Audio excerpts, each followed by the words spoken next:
Hello everyone, এখন চলছে রমাদান আর এখন দেখো রাত 12টা বাজে। কে বলবে রাত 12টা বাজে? দেখো 12টার দিকেই আমরা চলে গেছি আমাদের পাশে একটা মলে। মেয়ে তো খুব খুশি, সেটা বুঝতেই পারছো। আর এই যে রমাদানের জন্য দারুণ সুন্দর করেই সাজিয়েছে। এবার চলে যাচ্ছি আমরা 3rd ফ্লোরে। মলটা বেশ সুন্দর করে সাজানো, সেটা তোমরা দেখতেই পাচ্ছ। তো আমরা একটু কেনাকাটা করে নিলাম। আর এই বেলুনগুলো দেখো বেশ ভালো লাগছে দেখতে।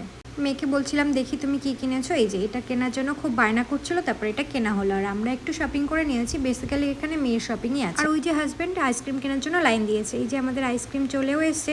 ভাবছি এখানে 2 টাকা নেই, যে আরেকজন একটা নিয়ে নিয়েছে। রাত 12টার দিকে এসেছিলাম, খাওয়া দাওয়া তো করে এসেছিলাম ঘর থেকে। এই জন্য আমরা একটু ম্যাকডোনাল্ডস থেকে আইসক্রিম কিনে নিলাম। আমাদের 3 জনেরই কিন্তু এটা ফেভারিট। আইসক্রিম খেতে খেতে আমরা একটু গল্প টল্পও করে নিলাম। আর কে বলবে এখন রাত 2:30 থেকে 3টে বাজে।